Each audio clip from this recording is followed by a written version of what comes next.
ప్రేమ గల మా తండ్రి, కృపగల మా దేవ, నీకే వందనాలు, స్తుతులు, స్తోత్రాలు చెల్లిస్తున్నాము. మహాప్రభువైన ఈ ఆదివారం ఉదయకాల సమయంలో తండ్రి, మేమందరము కూడా సన్నిధానంలో కూడుకుని మమ్మల్ని స్తుతించి ఆరాధించాము. తమ్ముడి చేత విలువైన మాటలు మాతో మాట్లాడారు. ఇదిగో తండ్రి, సమయంలో మీ వాక్యం సిద్ధపడి ఉండగా ఇదిగో తండ్రి గ్రహించే మీ ఆత్మ సహాయం అనుగ్రహించండి. సంతోషమైన జ్ఞానం గ్రహించి మీరే మాట్లాడేటప్పుడు మీరే మా జీవితాలు బలపరచండి. మీరే తల్లి మీరు ఉన్నతమైన మార్పు లోపల తత్వం గ్రహించేస్తారు. మీరు వెళ్ళగా తండ్రి వాక్యం మా జీవితం సహాయం చేయండి. ఈ కార్యక్రమం అంతట్లో మహిమ ఘనత ప్రభావం మీకు ఆరోపిస్తుంది.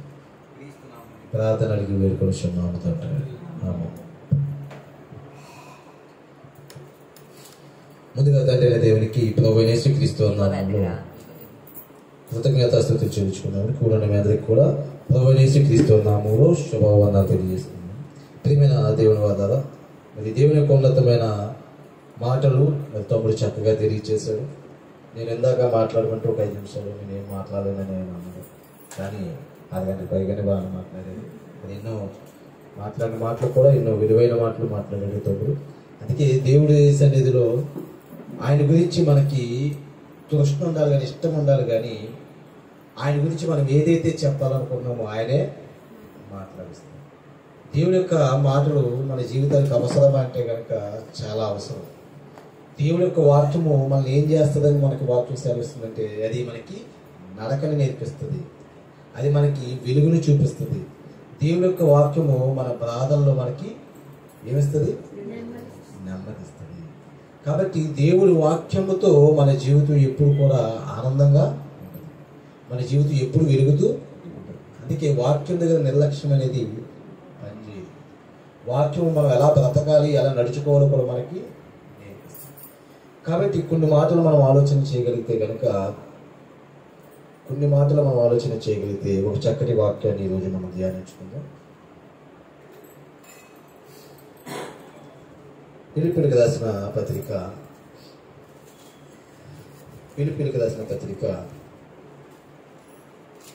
2వ అధ్యాయం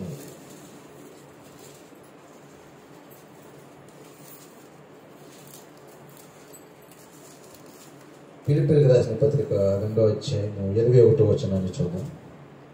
అందరూ తమ సొంత కార్యములనే చూచుకొనుచున్నారు కానీ యేసుక్రీస్తు కార్యములను చూడరు. అందరూ ఏం చేస్తున్నారట? సొంత కార్యములే, యేసుక్రీస్తు కార్యములు చూడరు. ఇది ఎవరితో చెప్తున్నారు అంటే పౌలు గారు ఫిలిప్పీలో ఉన్న సంఘంతో చెప్తున్నారు. అక్కడ ఉన్నవారిని చూసినప్పుడు అందరూ కూడా వారి సొంత కార్యాలు చేసుకుంటున్నారు కానీ వాళ్ళు నమ్ముకున్న యేసుక్రీస్తు కార్యాలు చూడడం లేదంట. ఇప్పుడు మనం నమ్ముకున్న దేవుడు మనకి ఏం అప్పగించాడంటే పని అప్పగించాడు. ఈ లోకంలో మన కార్యాలు మనం చేసుకుంటాం, మన పనులు మనం చేసుకుంటాం. ఆ పనుల గురించి దేవుడు ఏ విషయం మనకి చెప్పనక్కర్లేదు. మనం పని ఎలా చేసుకోవాలో దేవుడు చెప్పాలా? మనం ఏ పని అయితే చేసుకున్నామో ఆ పనిలో మనకి ఏముంటుంది? బాధ్యత ఉంటుంది. అవునా? మనం వెళ్తున్న కూలికి కానీ లేకపోతే జీతానికి కానీ మనం చేస్తున్న పనుల్లో మనం వారికి ఏం చేస్తాం? మన పని పూర్తి చేసి వారి దగ్గర జీతాన్ని పొందుకుంటాం. మనం వారి పని పూర్తి చేసి మన కూలి మనం తీసుకుంటాం. కాబట్టి మన పనుల గురించి ఇక్కడ ఏమి చెప్పక్కర్లేదు. కానీ యేసుక్రీస్తు వారు ఆయన కార్యం గురించి మనకు చెప్తున్నారు. పౌలు గారు అంటున్నారు, మీరందరూ కూడా మీ సొంత కార్యములే చూసుకున్నారంట. యేసుక్రీస్తు కార్యములు ఈ యేసుక్రీస్తు కార్యం మనకేం అప్పగించాడంటే కనుక ఒకసారి మనం చూడగలిగితే మత్తయి సువార్త 11వ అధ్యాయం, మత్తయి సువార్త 11వ అధ్యాయము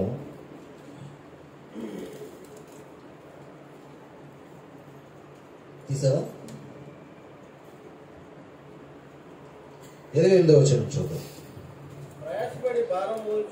ప్రయాసపడి భారము మోసుకొనుచున్న సమస్త జనులారా నా యొద్దకు రండి, నేను మీకు విశ్రాంతి కలుగు చేస్తును. చూడండి, ఇక్కడ లోకములో ప్రయాసపడి భారం మోస్తున్న సమస్త జనులతో ఆయన అంటున్నాడు, మీరు నా యొద్దకు రండి. ఎందుకు? ఆయన ఏమిస్తారంట? మనకి విశ్రాంతి ఇస్తారంట. ఆ విశ్రాంతి మనం తీసుకోవాలంటే, ఆయన దగ్గరికి వచ్చి ఆయన ఇస్తానన్న విశ్రాంతిని మనం తీసుకోవాలంటే ఆయన మనకి ఏం చెప్తున్నాడు చూడండి. అక్కడ ఆయన మనకి ఏం చెప్తున్నాడు? వెళ్తుంది వచ్చును, నేను సాత్వికులను దీన మనసుకులను గలవాడు గనుక నీ మీద నా కాడినెత్తుకొని నా యొద్ద నేర్చుకున్నది, అప్పుడు మీ ప్రాణములకు విశ్రాంతి దొరుకుతుంది. ఎప్పుడు దొరుకుతుంది విశ్రాంతి? మీరు నా దగ్గరికి వచ్చేదాగానే విశ్రాంతి దొరకదు. ఆయన మన మీద ఏం మోపుతున్నాడంట? కాడి. మనం ఏదో ఒక బాధాన్ని మోస్తున్నాం. ఏ బాధ అది? పాప బాధ. ఆ పాప బాధాన్ని తీసేది ఎవరు? దేవుడు. ఆయన మన మీద పెడుతున్నది ఏంటి?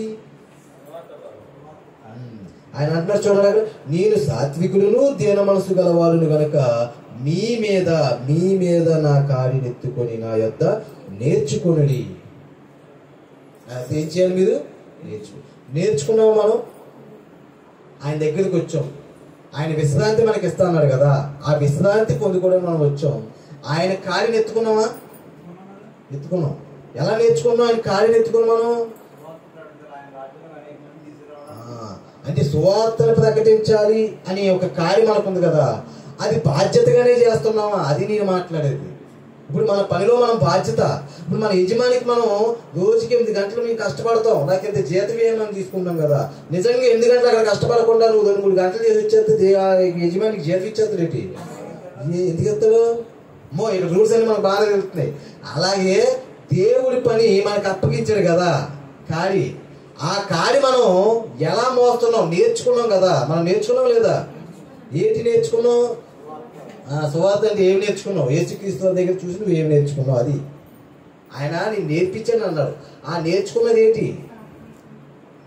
అక్కడ చూడండి, ఏమి నేర్చుకున్నావు, మనం ఎలా చేస్తున్నావు పరిగెత్తుకుని మనం మాట్లాడుకోగలిగితే కనుక ఆయన మనకి సువార్త పని నేర్పించాడు. ఆయన కార్యం మనకి ఇస్తాడు. ఏంటి ఆ కార్యం అంటే కనుక, మీరు సర్వలోకానికి వెళ్ళి సర్వ సృష్టిని సువార్త ప్రకటించండి, అప్పుడు వారిని నా శిష్యులుగా చేయండి. సర్వ సృష్టికి వెళ్ళి సర్వలోకానికి మనం ఏం చేస్తున్నాం? సువార్త ప్రకటిస్తున్నాం. ఇప్పుడు ఈ పని అనేది ఎలా చేయాలి మనం అంటే కనుక, మనం కొన్ని విషయాలు జాగ్రత్తగా ఆలోచన చేయగలిగితే అందరూ కూడా మన సొంత కార్యాలు ఎలా చేస్తాం ఒకసారి చెప్పండి. లోపల తెలియ ప్రాబ్లం పందిరే వేస్తున్నావు కొడుకు పెళ్ళని, రెండు కళ్ళ పాదేసి పక్కకి వెళ్ళిపోతావా?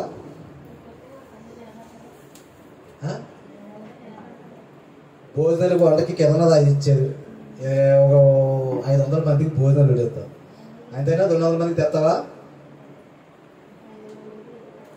అంటే ఏదైనా ఏం చేస్తాం? బాధ్యత.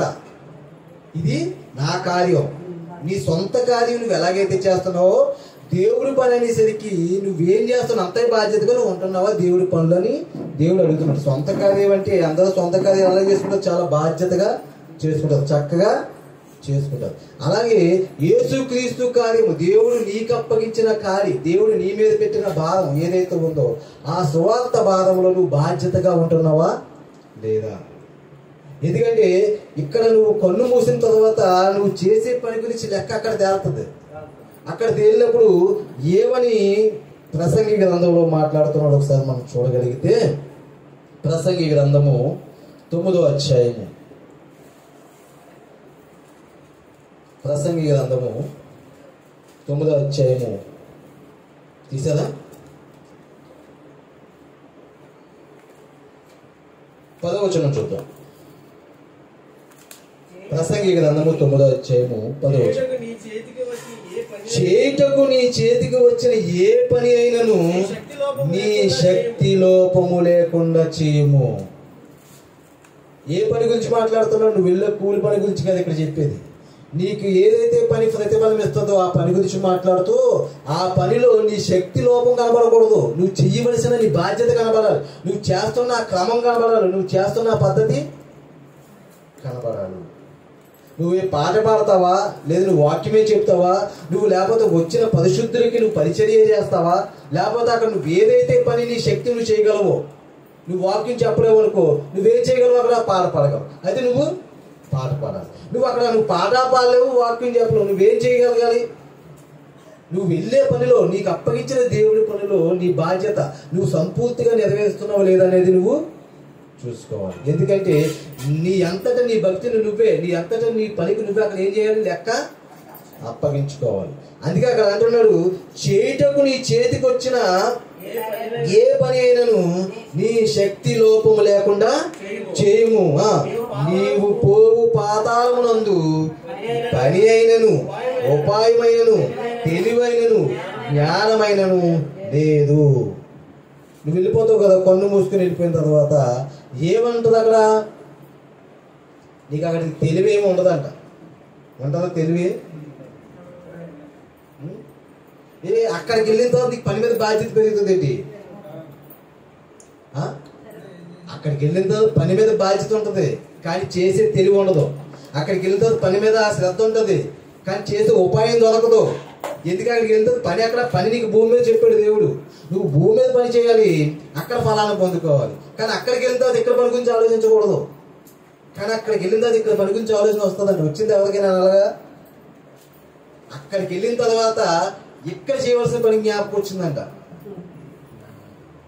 ధనవంతుడికి ధనవంతుడికి 5 సహోదరులు ఉన్నదంట. అప్పుడు పంపించమని అడుగుతున్నాడు ఎవరినే? అప్పుడు ఏ పని గుర్తుకొచ్చింది? దేవుడి పని. అప్పుడు గుర్తుకొచ్చింది. ఏమన్నదండి? నా 5 సహోదరులకి ఏ వినిపించాలి? ఇప్పుడు సువార్త వినిపించండి. సువార్త వల్ల మనిషికి ఏం కలుగుతుంది? భూమి మీద రక్షణ కలుగుతుంది. ఆ రక్షణ ఈ భూమి మీద వారు చెప్తున్న లేఖనాలు, వారు చెప్తున్న క్రీస్తు శ్రమల గురించి, వారు చెప్తున్న వారి రక్షకుడైన దేవుడి గురించి వారు విన్నప్పుడు, వారు నమ్మినప్పుడు వారికి ఏమొస్తుంది? రక్షణ వస్తుంది. ఆ రక్షణ ద్వారా ఈ లోకంలో వారు ఏం తప్పించుకోవచ్చు? ఆ లోకంలో వారు ఏం తప్పించుకోవచ్చు? నిత్య నరకాగ్నిని తప్పించుకోవచ్చు. అది తప్పించుకోవాలంటే ఇప్పుడు నా సహోదరుల దగ్గరికి ఎవరైనా వెళ్ళి ఏం చేయాలి? సువార్త పని. ఆ సువార్త పని మనం ఏం చేస్తున్నాం? ఇక్కడ అశ్రద్ధగా చేస్తున్నావా, బాధ్యతగా చేస్తున్నావా? అశ్రద్ధగా చేస్తున్నాం. అవునా? అలా అశ్రద్ధగా చేస్తే అక్కడ మనం వెళ్ళిన ఊరిలో కనీసం ఒక ఊరిలో మనం సంపూర్ణంగా చేయకపోతే, నేను చూసాను, చాలా మందిని గమనించాను. ఇక్కడ మహా అయితే ఒక 10 మంది వీధులు తిరుగుతున్నారు, ఒక 10 మంది, ఒక 4-5 వెళ్ళిపోయి 4 కార్లో కూర్చుంటున్నారు, 4 చెట్ల కింద కూర్చున్నారు. ఈ మాత్రం దానికి ఎందుకు రావాలని నేను అంటున్నాను. బాధ కాదా? అది బాధ కాదా? అవునా? వెళ్ళామంటే అక్కడికి వెళ్ళిన తర్వాత మన శక్తి ఏదైతే లోపం ఉందో, భోజనం చేస్తుంది. నేను భోజనం చేయకుండా చేద్దాం అన్నా నీ ఊరు, కానీ భోజనం చేద్దాం అన్నారు. భోజనం చేసిన తర్వాత ఏమవుతుంది? ఆవేశపడిపోతున్నారు, చెమటలు కారిపోతున్నాయి. మరి ఇక్కడి నుంచి అక్కడికి వెళ్ళిన తర్వాత చాలా చెమటలు పడేస్తే మరి అక్కడ చెమటలు పట్టవు, అక్కడ చెమటలు కూడా ఆరిపోతాయి. అక్కడ బాధ్యత, శ్రద్ధ ఎందుకు ఉండాలనుకున్నదో? ఎందుకు ఉండాలంటే ఈ భూమి మీద దేవుడు అన్నాడు తన పని గురించి, నీ శక్తి లోపం లేకుండా చెయ్యి. ఎందుకంటే నువ్వు వెళ్ళు పాతాళంలోకి ఏమి లేదంటే అక్కడ పని ఉండదు. అక్కడ నువ్వు ఏదైనా చేసేసి ఇక్కడికి తప్పించుకుందాం అనుకున్నావు, నీకు అవకాశమే లేదు. ధనవంతుడు చాలా ప్రయత్నం చేశాడు, అలాంటి ప్రయత్నాలు కూడా యేసుక్రీస్తు చెప్పారు. బాబు మీరు ఏమైనా చేయగలిగితే ఇక్కడేనే. మరణము మనం ముందుకు వచ్చి వాడిందా, మరణంతో మన జీవితం ముగిసిందా, ఇంకా తర్వాత మనం వెళ్ళి చేసేదేమి అక్కడ లేదు. ఏదైనా చేయగలిగితే ఇక్కడే. కానీ అక్కడికి వెళ్ళిన తర్వాత ఎలా ఉంటుందో పరిస్థితి అన్నాడు. అక్కడ నీవు పోవు పాతాల మందు పని అయినను, ఉపాయమైనను, తెలివైనను, జ్ఞానమైనను లేదు. నీ దేవుడి పని ఏదైనా చేయడం నీకు వస్తే కానీ నువ్వు అశ్రద్ధ చేయకు. ఎవరిని బట్టో చూడకు, ఎవరో చేస్తున్నారు నేను చేయి, లేకపోతే ఎవరో చేస్తున్నారు కదా. కొన్ని విషయాలు అతిశయించకూడదు కూడా. సువార్త అంటే ఎలా ఉండాలని మనకి బైబిల్ నేర్పుతుంది. మనం వాక్యాన్ని బట్టి మనం ఎలా నేర్చుకోవాలంటే కనుక యేసుక్రీస్తు కార్యాలు మనం చేయాలి, అది శ్రద్ధగా చేయాలి. అది ఎంత శ్రద్ధగా చేయాలో ఒకసారి మనం చూసే ముందు, చెయ్యకపోతే కూడా మనం ఆశీర్వాదాలకు బదులు ఏం తెచ్చుకుంటాం కూడా చెప్తుంది బైబిల్. ఒకసారి చూడండి, ఇర్మీయా గ్రంథము 48వ అధ్యాయము. ఇర్మీయా గ్రంథము 48వ అధ్యాయము 10వ వచనం చూద్దాం. యెహోవా కార్యమును అశ్రద్ధగా చేయువాడు శాపగ్రస్తుడగును గాక. చూడండి, దేవుడు ఇశ్రాయేలుకి ఏం అప్పగించాడంటే కనుక యాజకత్వాన్ని అప్పగించాడు. అవునా? రాజు చేసే పని రాజు చేయాలి, యాజకుడు చేసే పని యాజకుడు చేయాలి. అవునా? సౌలు రాజే. సౌలు ఎవరు? ఇశ్రాయేలుకి మొదటి రాజు. మొదటి రాజు అయితే రాజు చేయవలసిన పని మానేసి యాజకుడు చేయవలసిన పని చేశాడు, ప్రవక్త చేయవలసిన పని చేశాడు, న్యాయాధిపతి చేయవలసిన ఏం చేశాడు? ఇంకా సమయం రాలేదని చెప్పేసి ఈయన ఏం చేశాడంట? బలి ఇచ్చాడంట. అదే దేవుడికి నచ్చలేదు. దేవుడు ఆజ్ఞ ఇచ్చాడండి. ఆ ఆజ్ఞని మనం పరిపూర్ణముగా నెరవేర్చకపోతే, మనం పరిపూర్ణముగా చేయకపోతే కనుక ఆశీర్వాదం వస్తుంది అనుకుంటాం మనం, కానీ ఏమొస్తుంది? శాపం కూడా వస్తుంది. ఇప్పుడు కొత్త నిబంధన బట్టి మనం ఎవరంట? పేతురు పత్రికలో చెప్తున్నాడు 3:9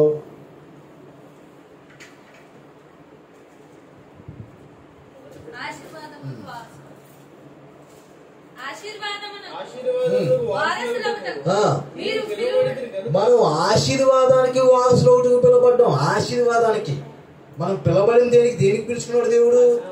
ఆశీర్వాదానికి. అంటే ఆశీర్వాదం అంటే ఏంటి? క్రీస్తుని కలిగిన మనం పరలోకంలో. ఆ ఆశీర్వాదానికి వారసులైన మనం శాపాన్ని తెచ్చుకుంటామా? మనం ఇప్పుడు రాజులం, యాజకులం, మనమే పరిశుద్ధులు, పరిశుద్ధ జనము. మరి మనలో ఏం చూస్తాడు దేవుడు అంటే గనక ఆయన అప్పగించింది ఒకే ఒక పని. ఆ పనిలో ఎలా ఉండాలి? బాధ్యతగా ఉండాలి, శ్రద్ధగా ఉండాలి. ఒకవేళ అంతగా లేదనుకోండి, ఇంకా అక్కడ ఆగిపోవడం మంచిది. మనం వెళ్ళింది ఏదైతే పని ఉందో ఆ పని పూర్తి చేసుకుని వచ్చేలాగుంటే రావాలి. నేను మధ్యాహ్నం పని ఎట్టుకున్నాను, నేను నాకు సాయంత్రం ఈ టైంకి వెళ్ళిపోవాలన్నాను అనుకోండి, అప్పుడు ఏం చేయాలంటే ముందు నువ్వు చేసుకుని ఆ పని చేసుకుని వెళ్ళిపోతానని చెప్పి నిర్ణయించుకుని వచ్చేసుకొని అది చేసుకుని వెళ్ళిపోవాలి. అంతేకాని పని భారం చూసేసి అక్కడ ఇచ్చేసి మనం ఇదైపోయి వచ్చేసి, లేదంటే అక్కడికి వచ్చిన తర్వాత పనిలో పాల్గొకుండా ఏదో పక్క వెళ్ళిపోయి ఆ పక్క వెళ్ళిపోయి ఈ పక్క వెళ్ళిపోయి ఉండి చేసేది అది అశ్రద్ధ. అది అశ్రద్ధగా చేస్తున్న పని. సువార్తలో కూడా ఆ యొక్క ఎటకారాలు లేదా అది ఇది కూడా అన్నీ కూడా తగవు మనకి. ఎందుకంటే మనం వెళ్ళేది దేవుణ్ణి పరిచయం చేయడానికి, మనం ప్రకటించేది పరిశుద్ధుడైన దేవుణ్ణి ప్రకటించడానికి. కానీ అక్కడ మనం చేసే ప్రవర్తన, మనం చేసే చూపులు, మనం చేసే మాటలు అన్నీ ఎవరు చూస్తారు? చూస్తారు. అక్కడ చూసే వాళ్ళు ఎవరు ఉన్నారు? జనులు ఉన్నారు కదా. ఆ జనులు చూస్తే ఏమనుకుంటారు? మనకే కొన్ని విషయాల్లో మనకే సిగ్గు తెచ్చుకునే పనులు మనం చేయకూడదు. అలా చేస్తే మనం ఏం తెచ్చుకుంటాం? ఆశీర్వాదానికి బదులు శాపాన్ని తెచ్చుకుంటాం. మనం ఆశీర్వాదకరంగా ఉండాలి. మన జీవితం ఆశీర్వాదకరంగా ఉండాలంటే కొన్ని విషయాల్లో మనం దేవుడితో పని పెట్టుకున్నాం, దేవుడి పనిలో మనం ఉన్నాం కాబట్టి ఆయనతో బహు జాగ్రత్తగా ఉండాలి. మనం ఎవరితోనైనా ఒక పనికి ఒప్పందం మాట్లాడుకున్నాం అనుకోండి, ఆ ఒప్పందం మాట్లాడుకున్నట్టుగా పని పూర్తి చేసి వాళ్ళకి ఇవ్వకపోతే వాళ్ళు ఏం చేస్తారు? వాళ్ళు ఊరుకోదావు. నువ్వేం మాట్లాడో ఏం చేస్తావు, నువ్వు ఎంతగా మాట్లాడో ఏం చేస్తావు, నువ్వు ఎప్పుడు పూర్తి చేస్తానో ఏం చేస్తావు అన్ని రాసుకుంటారు కదా అగ్రిమెంట్. ఇప్పుడు ఇల్లు కట్టేసి ఇచ్చేస్తాను 3 నెలలు అనుకోండి, ఈ 3 నెలల్లో ఎలా కట్టేస్తాడో, నాకు ఇల్లు ఇది కావాలి, నాకు బెడ్రూమ్ ఇది కావాలి, నాకు ఇది కావాలి, నాకు ఇవన్నీ కట్టేసేయాలి, నాకు ఎంత సొమ్మటి ఎంత మాట్లాడేసుకున్నాను, ఎన్ని రోజులు కట్టావు ఇన్ని ఇల్లుకి, ఇవన్నీ మాట్లాడేసుకున్న తర్వాత ఆ సొమ్మంతా తినేసి పని పూర్తి చేయకుండా ఎత్తానన్న టైంకి ఇవ్వకపోతే ఏం చేస్తాం మనం? ఏం చేస్తాం? ఒకసారి నమ్ముతామా? ఒకసారి నమ్మం, ఇంకో పని ఎవరికైనా అలాంటి వాళ్ళని అప్పగించం. ఎందుకంటే మనం ఈ లోకంలో మనం చేస్తున్న పనుల్లోనే మన పైన ఉన్న యజమానులు కానివ్వండి, మనం చేస్తున్న పనులు కానివ్వండి, మనకే ఎంత ఇదిగా ఉంటే మరి ఆయన అప్పగించిన పని ఏముంది? ఆయన అప్పగించిన పనులు నీ బాధ్యత ఉంది. ప్రతిదినము తన సులువుని ఎత్తుకున్నాడు. ప్రతిరోజు చేస్తున్నాడు శుభార్తం, ప్రతిరోజు చేస్తున్నాడు. చేసేదంతా ఒక రోజు. ఎంత ఖర్చు పెట్టుకుని వెళ్తున్నాం మనం? ఎంత ఖర్చు? సుమారుగా 5,000 6,000 అవుతుంది వెళ్ళినప్పుడల్లా. 3 కార్లు వేసుకుని వెళ్తున్నాం. 3 కార్లు అంటే ఇల్లు రావడానికి ఎంత అవుతుంది? ఒక్కో దాంట్లో 1,500 ఆయిల్ ఎంత అవుతుంది? భోజనాలు అని పనులు మనకు వెళ్తాం, మన జీతాలు. మరి ఇంత 10,000 ఎంతో మనం ఇచ్చేసుకుని వెళ్తున్నామంటే అక్కడ మనం చేస్తున్న పని ఎలా ఉండాలి?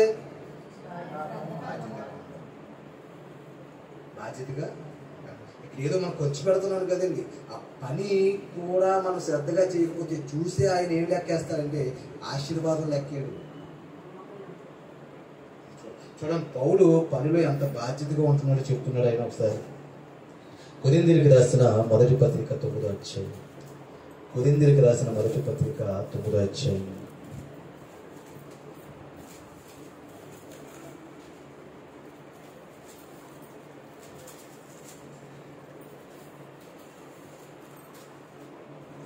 తీసారా?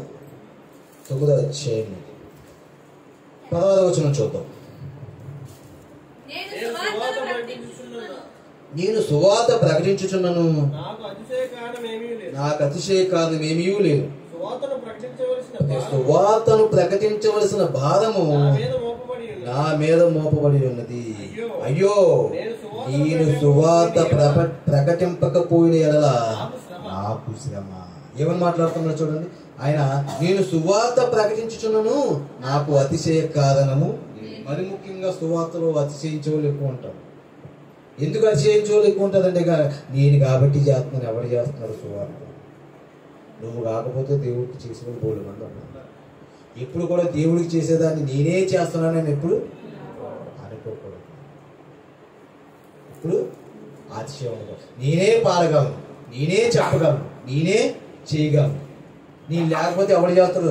నువ్వు లేకపోతే బోళ్ళు మంది తప్పిస్తాడు దేవుడు. నువ్వు చేయకపోతే చేసేవాళ్ళు బోళ్ళు మంది దేవుడు ఇస్తాడు. అది అతిశయకారంగా తీసుకోకూడదు. ఆయన అంటున్నాడు, ఆయన అంత శ్రమ పడుతూ పౌలు అంటున్నాడు. ఏమంటున్నాడంటే గనక నేను సువార్త ప్రకటించుచున్నాను, నాకు అతిశయ కారణము లేదు. అతిశయ కారణము లేదా. ఇంకో మాట అన్నాడు ఆయన. ఏమన్నాడు చూడండి, సువార్త ప్రకటించవలసిన భారము నా మీద మోపబడి ఉన్నది. నా మీద అంటున్నాడు. అందరి గురించి అంటున్నాడు, తన గురించి తాను చెప్పుకున్నాడు.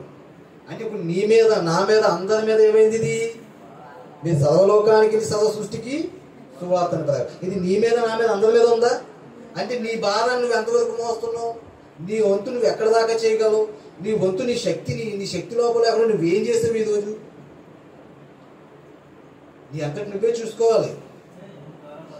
ఎవరి కాలు చూసుకొని నువ్వు చేసుకోలేదనుకోండి, ఈ పని వల్ల నీకు వచ్చేది ఆశీర్వాదమా లేదంటే శాపమా అనేది నీకు తెలుస్తుంది. ఆయన అన్నాడు, సువార్త ప్రకటించకపోయిన నాకు శ్రమ. ప్రకటించవలసిన భారము నా మీద. మరి ప్రకటించవలసిన భారం కలిగిన వారు ఈరోజు చాలా సంఘాల సువార్తకి వెళ్ళడం లేదు. పెద్ద పెద్ద సంఘాల సువార్తకి వెళ్ళడం లేదు. మరి ఆ భారాన్ని కలిగిన మనం చేస్తున్నాం. మరి చేస్తున్న మనం దానికి తగిన ప్రతిఫలం మనం సంపాదించుకోవాలి. ఆ ప్రతిఫలాన్ని మనం అందుకోవాలి. ఆ దేవుడి నామానికి మహిమకరంగా మనం ఉండాలి.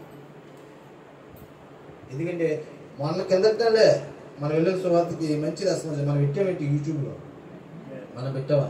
మనం అనుకోలేదు అసలు. కానీ మన వల్ల అనేక మంది ప్రభావం పొందారు. మన వల్ల అనేక మంది ఇప్పటికీ కూడా శ్యామ్ గారికి ఫోన్ చేసి, అన్న మీది ఎంత గొప్పగా చేస్తున్నారన్న సువార్త,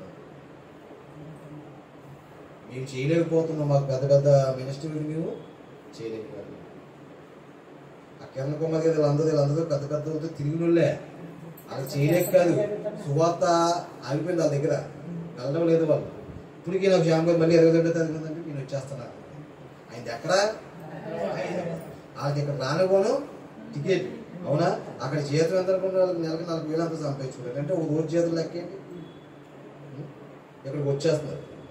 ఇక మొన్న సువార్త మన పశువులు ల్యాంపులు కడుతున్నాం కదా, అవి చూసి ఆయన కానీ ల్యాంప్ పొంది ఇచ్చింది.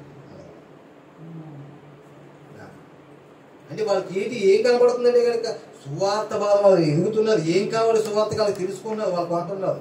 మనం కొనం, కొనేవాళ్ళు కొన్నాం. మనం చెయ్యం, చేసేవాళ్ళు చెయ్యం. అది ఉండకూడదు. ఎందుకంటే మనల్ని అడుగుతాడు దేవుడు, నువ్వు చేయలేదా, నువ్వు చేయలేదు, నిజంగా ఆ శక్తి లేదనుకో, నువ్వు సైలెంట్గా ఉండు. నువ్వు ఏది చేయగలుగుతావు అది చెయ్యి. చేసే వాళ్ళ దగ్గరికి నువ్వు అది చేయకూడదు, నువ్వు ఇది చెయ్యి, నువ్వు ఇది చేయకూడదు, అది చెయ్యి. మనం మన శక్తి లోపం లేకుండా మనం ఏ పని అయితే అది నీ చేతికి వచ్చిన పని ఏదైనా చేయి. దానికి నీకు దేవుడు చక్కని ప్రతిఫలాన్ని ఇస్తాడు. నువ్వు చేయలేని దాన్ని చేయమంటలేదు. నువ్వు చేయగలిగింది చేయకుండా నువ్వు ఒకవేళ పనిని తప్పించుకుంటే కనుక దాని గురించి లెక్క కంపల్సరీ అడుగుతాడు. ఒక మేస్త్రి దగ్గరికి కూలోని పెట్టుకున్నాడు అనుకోండి, అంటే హెల్పర్ని పెట్టుకున్నాడు, ఆయన చేసే పనే చెప్తాడు. మరి గోడ కట్టడం రాదు, మరి ఏం చేయాలి? సిమెంట్ కలిపేసి అందించాలి, లేదా ఇటుకలు అందించాలి. వారు ఏదైతే చేయగలదో ఆ పని చెప్తాడు. నువ్వు గోడ కట్టాలని చెప్పడు కదా మేస్త్రి. ఆ పని నువ్వు ఎలా చేయాలి? ఈ సిమెంట్ కలపమంటే ఎక్కడికో కూర్చొని మూడు కూర్చొని ఏం చేస్తాడు? ఇటుకలు అందించుకుంటే ఏం చేస్తాడని చూసారా? నువ్వు ఏం చేస్తాడు? చేస్తాడా? అందుకే సువార్త అంటే ఒక్కొక్కరు ఒక పని చేస్తాడు. ఒకరు ప్రకటించేవాడు ఉంటాడు, ఒకరు సమాధానంగా పంచిపెట్టేవాడు ఉంటాడు, ఒక అందరినీ ఆకట్టుకుని ప్రేమించేవాడు ఉంటాడు. నువ్వు ఉండాలి. సువార్త పనులు అందరూ ఉంటేనే ఆ శరీరం అనే ఆ సంఘం అనే ఆ శరీరం ఎలా ఉంటుందో ఐక్యంగా ఉండాలి. అది ఎందుకు ఒక రోజు కదా మనం ఇస్తున్నాం. అవన్నీ ఇల్లు 3-4 రోజులు వెళ్ళిపోతున్నావా, లేదా ప్రతిరోజు చేస్తున్నావా? ఏది కదా, వారం అంతా మన పని చేసుకుంటాం, నెల అంతా మన పనులు చేసుకుంటాం. ఒక రోజు ఎట్టుకున్నా ఒక్క రోజు కూడా మనం సంపూర్ణంగా చేయకపోతే ఎలాగా? ఆ పనిలో కూడా మనం మన సమయాన్ని మనం అక్కడ కూడా దేవుడి సమయాన్ని మనం దొంగిలిస్తే ఎలా? ఆలోచించండి. అక్కడ ఏమన్నాడు చూడండి, ఇంకేమన్నా, సువార్త పని చెయ్యని ఎడల నాకు శ్రమ, చెయ్యకపోతే చేయగలిగే సమయం ఉంది. మళ్ళీ నేను సమయం అయిపోయింది ఈరోజు, మళ్ళీ ఈరోజు ఆరాధన అయిపోతుంది, మళ్ళీ సువార్తకు వచ్చేదాకా మనం సువార్త పని మనం ఏం చేయగలమా? ఒకవేళ అవకాశం ఉంది, ఎవరో పక్కన చేస్తాను సువార్త వెళ్ళి చేయగలవా? పని చేయలో. నీకు ఆ రోజు అవకాశం వచ్చింది, వచ్చినప్పుడు వదులుకోగంటున్నాడు దేవుడు. వచ్చిన అవకాశాన్ని వదులుకో, సమయాన్ని ఎలా చేయాలి. ఎన్నో విషయాలుగా మనం సమయాన్ని దొంగిలిస్తున్నాం, ఎన్నో విషయాలుగా సమయాన్ని. ఏదో దేవుడు ఆ యొక్క కృపను బట్టి నెలకు 1-2 మనం చేయాలనుకుంటున్నాం, అది చేసే విషయంలో కూడా మనం అశ్రద్ధగా ఉండకూడదు. చూడండి, మనం చేసిన సువార్త వల్ల అనేక మందికి ఏమొచ్చిందంట? వాక్యం మనము కూడా వెళ్ళి చెయ్యాలి. ఆ పెద్ద వయసు వారే అంత ధైర్యంగా చెప్తున్నప్పుడు యవ్వనులుగా ఉండి మనకి సంఘం ఉండి మనకి అన్నీ ఉండి మనం ఎందుకు చేయలేకపోతున్నాం? మనం చేస్తున్న దాన్ని బట్టి ఇప్పుడు మన ఫిలిం వేలో చూసేది ఆయన వాళ్ళు చేస్తారు సువార్త, కానీ వాళ్ళు ఏం చూసేదంటే కనుక సువార్తను ఎలా చేస్తారో వాళ్ళు గమనించారు. వాళ్ళు వీధుల్లోకి వెళ్ళి చేసేది, లేకపోతే ఒక ఇంటింటికి వెళ్ళి చెప్పేది, అలాగా ఒక ఆత్మను బలపరిచే విధంగా చేసే సువార్త సభలు పెడుతున్నారు. ఆ సభలకు ఎవరు వస్తారు? అన్నిలో వస్తారు, క్రైస్తవులు వస్తారు. నువ్వు సెయింట్ పాస్తో మీటింగ్ పెట్టండి, ఒక 10 లక్షలు ఖర్చు పెట్టి ఎవరు వస్తారు? ఇక్కడ విన్న వాళ్ళే వస్తారు, యేసుక్రీస్తుని తెలుసుకున్న వాళ్ళే వస్తారు. ఐందోలు వస్తారా? కానీ ఐందోల దగ్గరికి వెళ్తుంది ఒక సువార్త, వెళ్తుంది. నిన్న సాయంత్రం చూడండి ఎంతమంది ఆ తల్లులు ప్రార్థన చేయించుకున్నారు, ఎంతమంది వాక్యం ఉన్నారు, మా భర్తలు మారాలండి, తాగుతున్నదండి, వాళ్ళ గురించి ప్రార్థన చేయండి అంటే మీరు ఎక్కడికి వెళ్ళాలని చెప్పేది ఆయన? చక్కగా ఆదివారం సన్నిధికి వెళ్ళండి అమ్మా, వాక్యం వినండి అమ్మా, ప్రార్థన చేయండి అమ్మా. ఎలా ఉండాలో మీరు అలా ఉంటే మీ దేవుడు మీ కుటుంబాన్ని చక్కగా దీవిస్తాడు, నడిపిస్తాడు. వాళ్ళకి చెప్పగలిగామా? విన్నారు. అవునా? ఫోన్ నెంబర్ తీసుకున్నారు, అవసరమైతే ఏమన్నారు? బైబిల్ కావాలని అడగలేదు, బైబిల్ కూడా పంపుతామన్నారు. అంటే ఇలాగా వారు చక్కగా సువార్తను అందుకునే వారు ఉన్నారంటే కనుక ఈ రోజు వాళ్ళు నిజంగా మారితే కనుక వాళ్ళు నిజంగా క్రీస్తునందుకు ప్రతిఫలం ఇస్తారు. ఎందుకంటే మనకు విత్తబడింది ఏది కూడా వృధా కాదు, ఏదో ఒక రోజు ఫలిస్తుంది. ఈ రోజు విత్తిన వాక్యం ఒక రోజు ఫలిస్తుంది. అది ఫలించినప్పుడు ఆ ఫలితం మన ముందు ఉన్నప్పుడు ఆ ఫలితాన్ని బట్టి ఒక రోజు దేవుడి ముందు మనం నిలబడినప్పుడు దేవుడి ఎదుట మనకి ఏముంటుంది? మెప్పు, ఘనత. అందుకే దాని గురించి ఏమైపోయినా పర్లేదు అంటాడు పౌలు. దాని గురించి సువార్త గురించి నేను ఏమైపోయినా పర్లేదు. ఆయన సువార్త గురించి ఆయన చేస్తున్న సువార్తను బట్టి ఎంతో మంది ధైర్యం తెచ్చుకుని సువార్తను ముందుకు తీసుకొచ్చేదంట. ఎంతో మంది ధైర్యంగా వాక్యం చెప్పడానికి వేగిపోయేదంట. చూడండి ఆయన చెప్తున్నాడు ఒకసారి ఫిలిప్పీయులకు రాసిన పత్రిక, ఫిలిప్పీయులకు రాసిన పత్రిక 1వ అధ్యాయము, ఫిలిప్పీయులకు రాసిన పత్రిక 1వ అధ్యాయము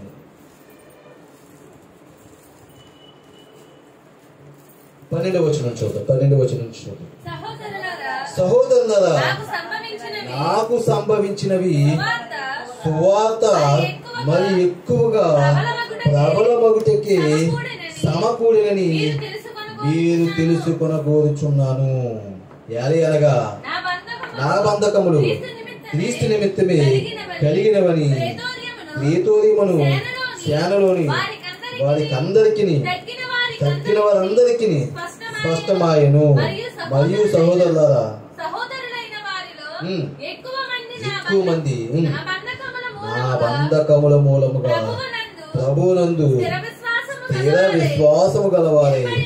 చూడండి, నిర్భయముగా దేవుని వాక్యము బోధించుటకు మరి విశేష ధైర్యము తెచ్చుకునేది. ఏం చూసి వీళ్ళకి ధైర్యం వచ్చేసిందంట? వీళ్ళకి ఈ ప్రేతోర్యం అనే సేనలో ఉన్న ఈ సంఘానికి ఎవరిని చూసి ధైర్యం వచ్చేసిందంట? పౌలుకు సంభవించిన వాటిని చూశారంట. పౌలుకి సంభవించినవి చూడండి అక్కడ 12 సహోదరులారా, నాకు సంభవించినవి సువార్త మరి ఎక్కువగా ప్రబలమైనవి. ఆయనకు సంభవించినవి దేనికంట? ఆయనకు వచ్చిన కష్టాల శ్రమలు చూసి సువార్త మరీ ఎక్కువగా అయిపోతుందంట, మరీ సువార్త ఎక్కువగా ప్రబలిపోతుందంట. ఆయనకి ఏం సంభవించినాయి?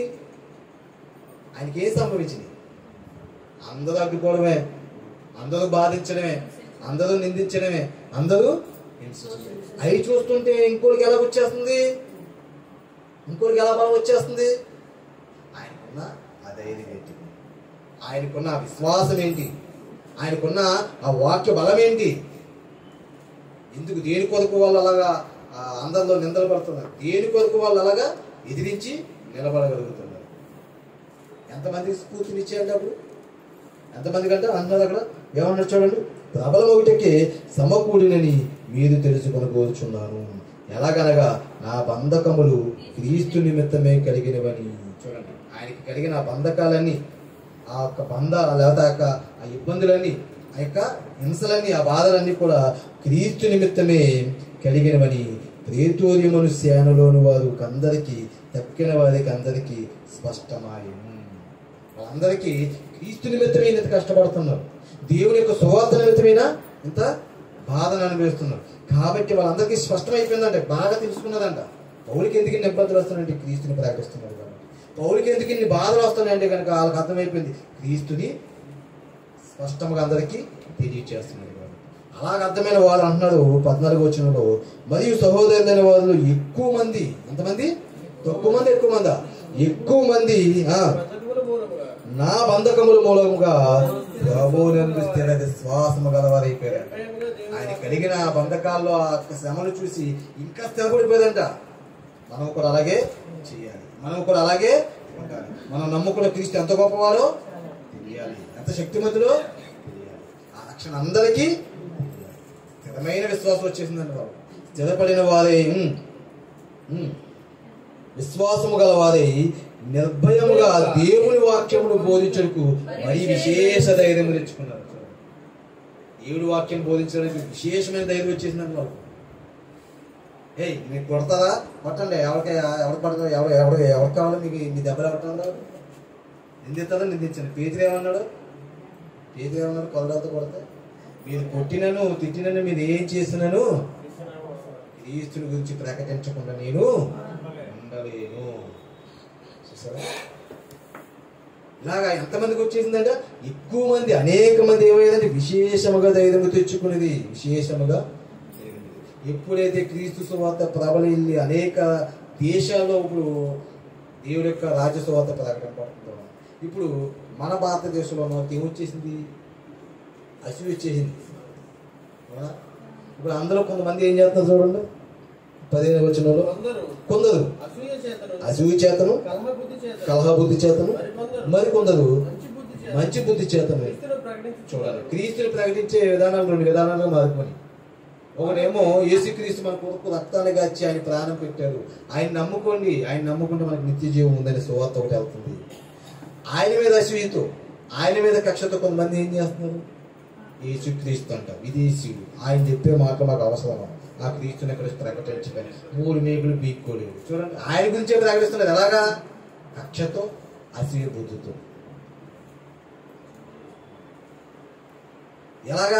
ఎలా ప్రకటిస్తున్నదంటే అసూయ చేతను, కలహ బుద్ధి చేతను, మరి కొంతమంది అయితే మంచి బుద్ధి చేతను క్రీస్తుని ప్రకటించుతున్నారు.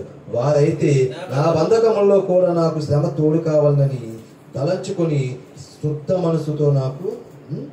మనసుతో కాక కక్షతో క్రీస్తుని ఎలా ప్రకటిస్తున్నారు? కక్షతో ప్రకటిస్తున్నారు. మంచిదే. ఏ విధంగా ఎంత కక్షతో ప్రకటిస్తే, ఎందుకంటే ఆలోచి కూడా ఏం చేస్తున్నారు?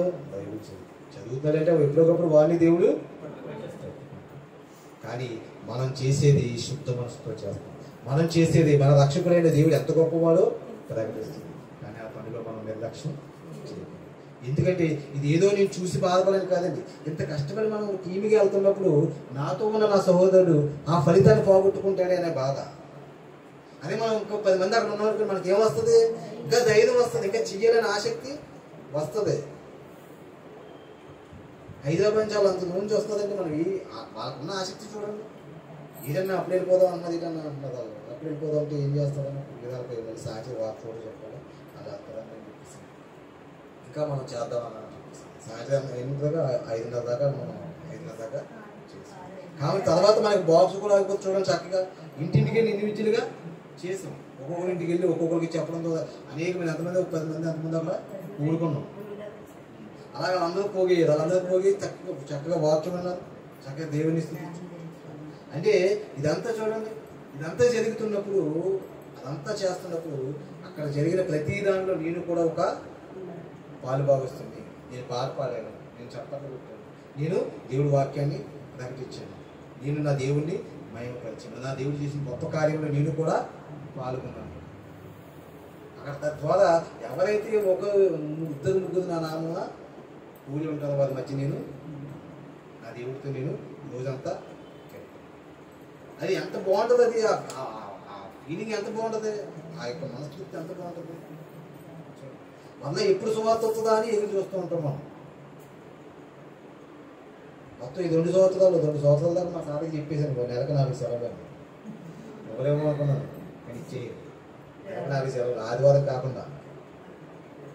కాకపోతే ఎప్పుడెప్పుడో చెప్పాలి, అది చేసుకుంటే ఎందుకంటే చెయ్యాలి, దేవుడి పని చేయాలి. కాబట్టి ఇక్కడ చూడగలిగితే వీళ్ళందరూ కూడా దేవుడి యొక్క సువార్తలు వీళ్ళు ఎలా ఉన్నదంటే కనుక, దేవుడి యొక్క సువార్త నేను ప్రకటించకపోతే ఆయన చెప్తున్నాడు, ప్రకటించే పని మనకు వస్తుంది ఒక్కరోజే.